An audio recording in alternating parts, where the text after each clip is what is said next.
The first time I noticed how his eyes lingered on mine, I convinced myself it was a trick of the light. It had to be. We had shared the same roof for months, navigating the uneasy dynamics of becoming a blended family. His father, my mother, an unexpected union late in their lives, had introduced us to a world of forced smiles and uncomfortable introductions. Ashton was a year older than me, his quiet confidence a sharp contrast to my own awkward attempts to adjust to our new reality. It was a Thursday evening, the air heavy with the late summer heat. I was perched on the balcony, my usual escape, when Ashton joined me, holding 2 glasses of iced tea. His presence was both familiar and unsettling. We had grown close over the months, sharing secrets that I hadn't dared voice to anyone else. But there were times when the silences between us spoke louder than any words. "You always sit out here," he remarked, handing me a glass. His voice carried the same softness as the twilight, neither hurried nor demanding. "It's peaceful," I replied, though my heart raced at his proximity. He leaned against the railing, his profile lit by the golden glow of the setting sun. There was something about the way he looked at the horizon that made him seem untouchable, until his gaze shifted to me. "I like it too," he said, his tone quieter. "Feels like the world isn't watching." A shiver traced my spine. Though the evening was warm, he wasn't wrong. The balcony, high above the noise of the street, felt like a secret world. And yet, his words carried an implication that made my chest tighten. I tried to brush it off, laughing lightly. "Until someone calls us in for dinner," I joked, taking a sip of my tea.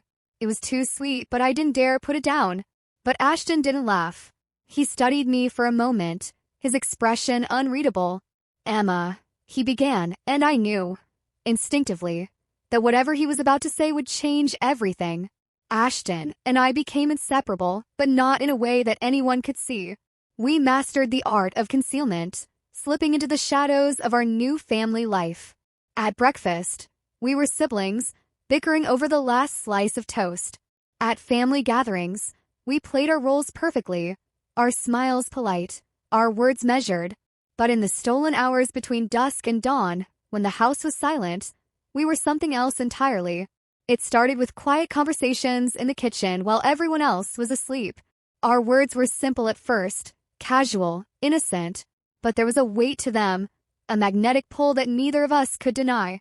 He would brush past me as he reached for a glass, and my skin would tingle where his arm grazed mine. Every glance held a secret.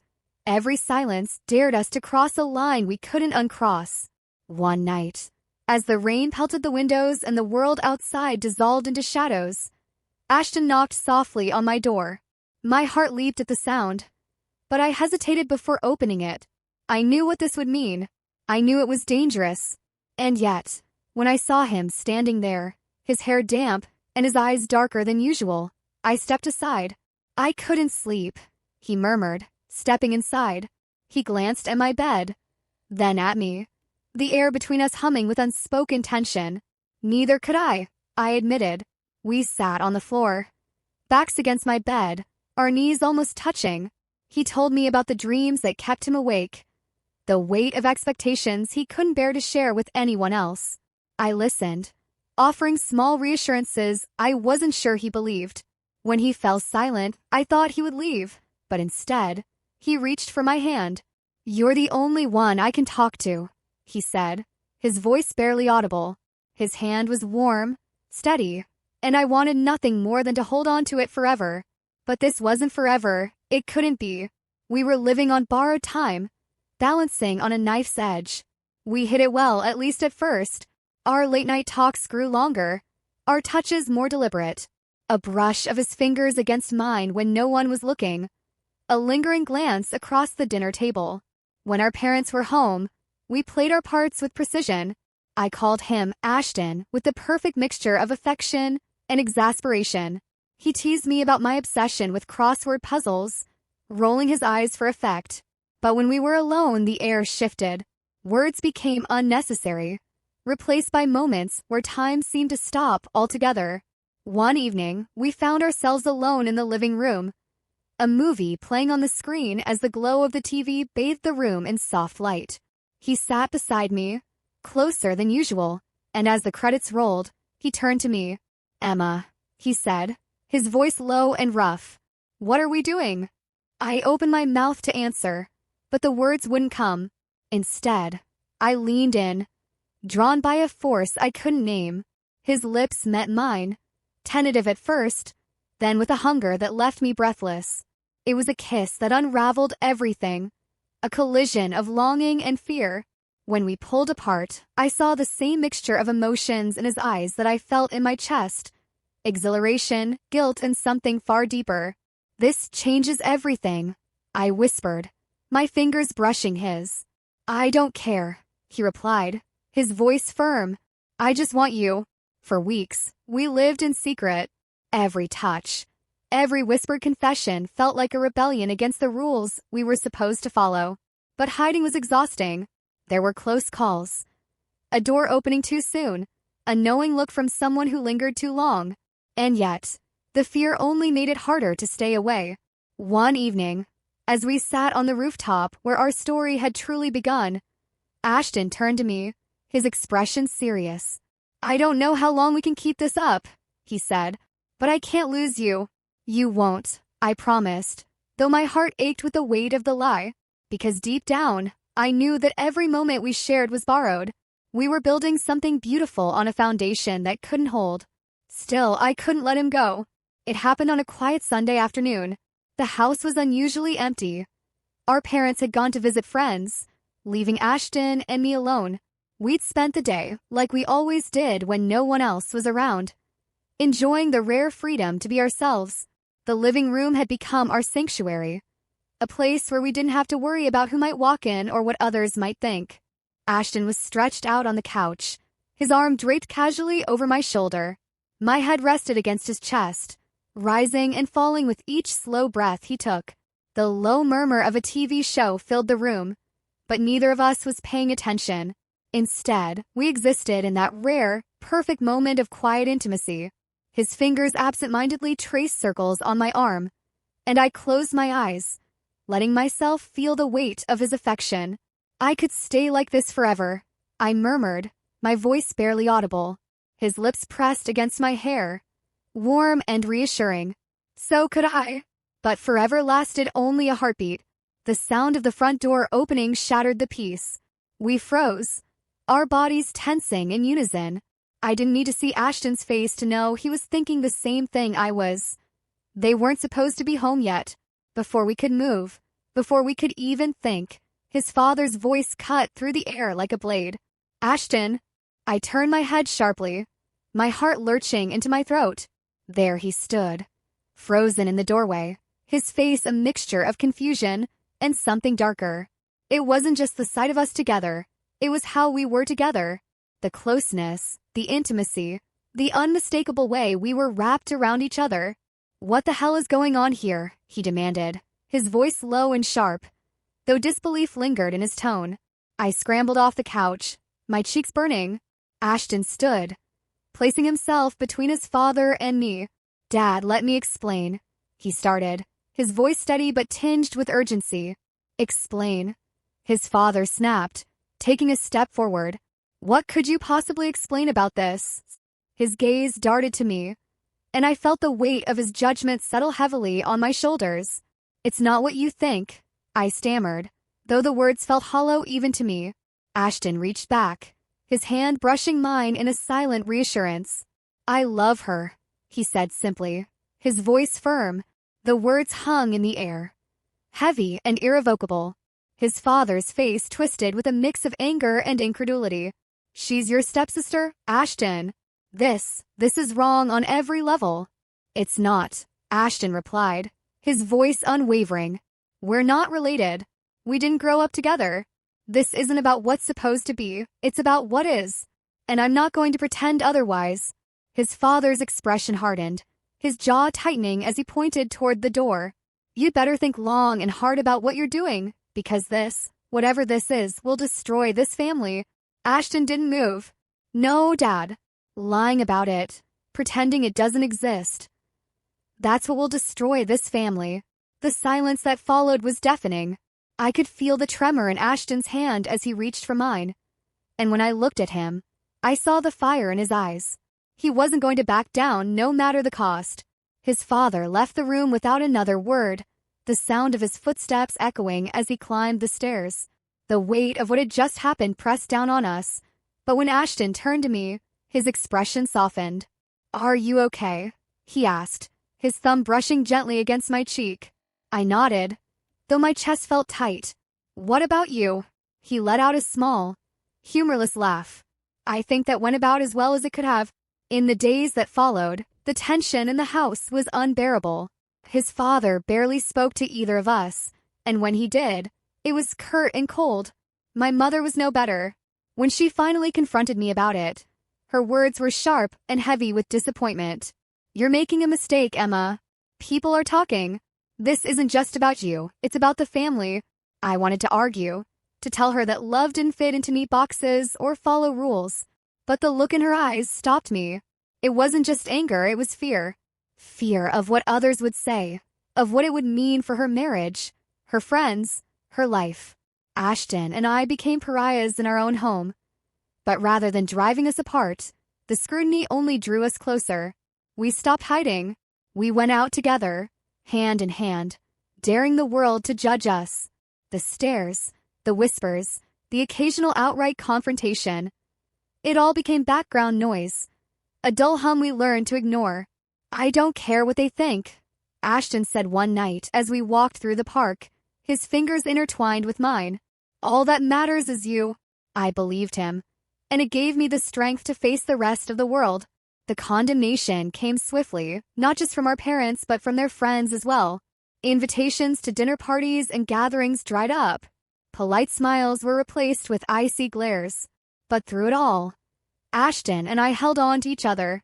"I love you," he whispered one evening as we sat under the stars, the same way we had so many months ago. "And I don't care what anyone says. I'm not letting you go." His words were a balm to my battered heart, a reminder that what we had was worth fighting for. And as I looked into his eyes, I realized I didn't care about the whispers, the judgment, or the consequences. All I cared about was him. The world might never understand us, but we understood each other. And that was enough. The fallout from our decision to stop hiding wasn't limited to stares and whispers. It became a tidal wave of tension that threatened to drown us. Ashton's father moved out temporarily, claiming he needed space, while my mother walked around the house in a perpetual storm of disbelief and sorrow. Every conversation was an argument waiting to erupt, and every meal was eaten in strained silence. But despite the chaos surrounding us, Ashton and I found solace in each other. We leaned into our love, building a world that was just ours. We spent evenings exploring quiet corners of the city, places where the world's judgment couldn't touch us. A late-night diner became our sanctuary. The dim lights and hum of conversations, offering a sense of normalcy we desperately craved. Still, the weight of what we had chosen wasn't easy to bear. The isolation was sharp, cutting through our happiest moments. Friends who had once been close distance themselves, their good-natured jokes replaced with awkward silences or avoidance altogether. "People are cowards," Ashton said one night as we sat on a blanket in the park, the city lights twinkling in the distance. "They don't understand, so they judge. It's easier than trying to see the truth." I rested my head on his shoulder, the warmth of his presence chasing away the cold that had settled in my chest. "Do you ever wonder if they're right?" I whispered. He turned to me, his expression soft but resolute. "Never," he said. "What we have is real, Emma. I'd rather live a difficult truth with you than a comfortable lie without you." His words were a lifeline, pulling me from the doubts that sometimes threatened to overwhelm me. I believed him. I believed in us. The first real test of our love came a few months later, at a family gathering neither of us could avoid. My mother's birthday. It was the first time Ashton's father had returned to the house since everything had unraveled, and the tension in the air was suffocating. Relatives who had once greeted us with hugs now offered stiff nods or avoided us entirely. My mother spent most of the evening pretending everything was normal, but the strain showed in her tight smile and the way her hands trembled as she poured wine. Ashton stayed by my side, his hand a steadying presence on the small of my back. We endured the whispers and side glances with practiced indifference, leaning into each other for strength. But as the evening wore on, it became clear that the pressure was too much for some to bear. "Are you proud of yourselves?" Ashton's father finally snapped, his voice loud enough to cut through the hum of conversation. The room fell silent, all eyes turning to us, tearing this family apart for this.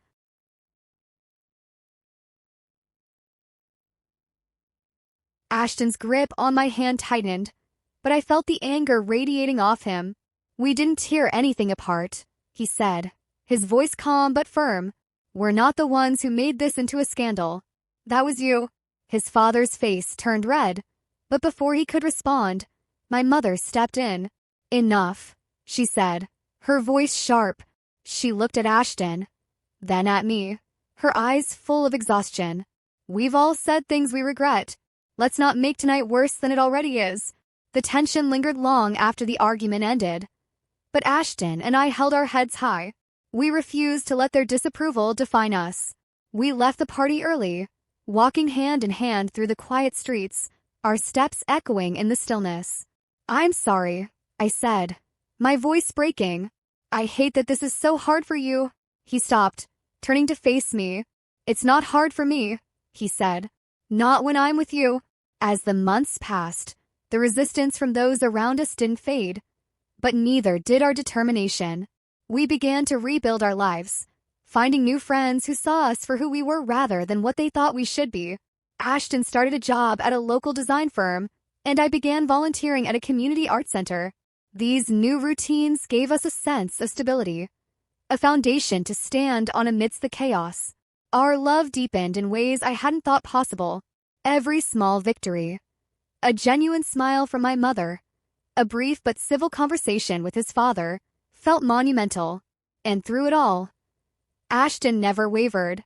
"I want a future with you," he told me one night as we lay under the stars, the same way we had so many times before. "Whatever it takes, I'll fight for us." "I'll fight too," I promised, my voice steady despite the tears in my eyes. Always. In time, the world didn't become more accepting, but we became stronger. We learned to navigate the waves of judgment and condemnation, finding joy in the quiet moments we shared. And though the path we walked was far from easy, it was ours. Together, we were unstoppable. The years that followed were both the most challenging and the most beautiful of our lives. Ashton and I built something no one could take from us. A love rooted in understanding, trust, and defiance of the expectations that had tried to pull us apart.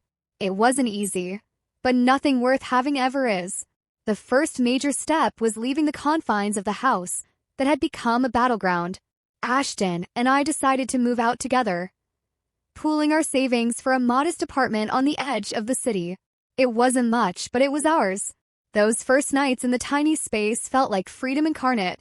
We spent hours talking about our dreams, our fears, and everything in between, our whispered voices filling the quiet as we lay on a mattress on the floor. "I don't care where we are," Ashton said one night, his arm wrapped tightly around me. "As long as it's with you." The world didn't magically change once we left, but the space we created for ourselves allowed us to breathe. Slowly, life began to take shape. Ashton's job at the design firm turned into a career, his talent and determination earning him recognition. I began working full-time at the community art center, discovering a passion for teaching kids to express themselves through creativity. Our days were full of work and laughter, of dinners cooked together in our tiny kitchen, and late-night drives to nowhere just to feel the wind on our faces. But our love wasn't just about the easy moments. It was in the way Ashton held me when I doubted myself, the way he stood by me when I felt the weight of the world pressing down. It was in the way we faced every challenge together, unwavering in our belief in each other. Despite our happiness, the wounds within our family lingered. My mother and Ashton's father struggled to reconcile with our relationship, their initial anger giving way to a strained silence that hung over every interaction. Holidays were the hardest. We tried to include them, to show them that what we had was real and good, but the tension was undeniable. "I don't know if they'll ever accept it," I confessed to Ashton after one particularly difficult Christmas dinner. He reached for my hand, his touch grounding me. Maybe they won't, he said. But we don't need their approval to be happy. We've got each other. He was right. Over time, we learned to focus on what we could control. The life we were building together. And slowly, something unexpected happened. My mother began to soften, her sharp edges giving way to cautious acceptance. It's clear he makes you happy, she admitted one evening as we sat on her porch. That's all I've ever wanted for you. Her words brought tears to my eyes, a weight lifting from my shoulders. It wasn't full approval, but it was a start. Ashton and I began to talk about the future in earnest. Marriage, children, a life that wasn't defined by the circumstances of how we came to be, but by the choices we made together. One evening, as we sat in the park where so many of our pivotal moments had unfolded, he pulled a small velvet box from his pocket. I've known since the moment I met you, he said, his voice steady but full of emotion, that you were it for me. Through everything we've faced, you've been my constant, my strength. I want to spend the rest of my life proving to you how much you mean to me. Tears streamed down my face as he opened the box to reveal a simple, beautiful ring. Emma, will you marry me? Yes, I whispered, my voice shaking. 1,000 times yes. Planning the wedding was a challenge in itself. We knew it wouldn't be the traditional affair, not with the complicated dynamics of our families. But we didn't care. We chose a small, intimate ceremony in a sunlit garden, surrounded by the few friends and family who had supported us unconditionally. My mother sat in the front row, her eyes glistening with unshed tears. Ashton's father didn't come, but his absence didn't overshadow the joy of the day. As I walked down the aisle, my eyes locked on Ashton's. He looked at me the way he always had, like I was the only person in the world. And when we exchanged vows, the rest of the world truly did fade away. I choose you, he said, his voice steady. Every day, for the rest of my life, I choose you, I echoed, my heart so full it felt like it might burst. Life after the wedding wasn't perfect, but it was ours. We built a home together, filled with light and laughter. And when we welcomed our first child, a little girl with Ashton's dark eyes and my stubborn streak, the love we'd fought so hard for grew even deeper. The first time my mother held her granddaughter, something shifted. She's beautiful, she whispered, her voice thick with emotion. She's going to know how loved she is. She will, I promised, my heart swelling. And she did, because Ashton and I had learned that love wasn't about perfection. It was about choosing each other every day, even when it was hard, especially when it was hard. Ashton and I grew old together, our love evolving but never fading. Through every challenge, every triumph, we held on to the truth that had guided us from the beginning. Love doesn't fit into neat categories. It doesn't follow rules or conventions. It simply is. And in the quiet moments, when the world fell away, we still found each other. Two hearts, beating as one, defying everything to create something beautiful.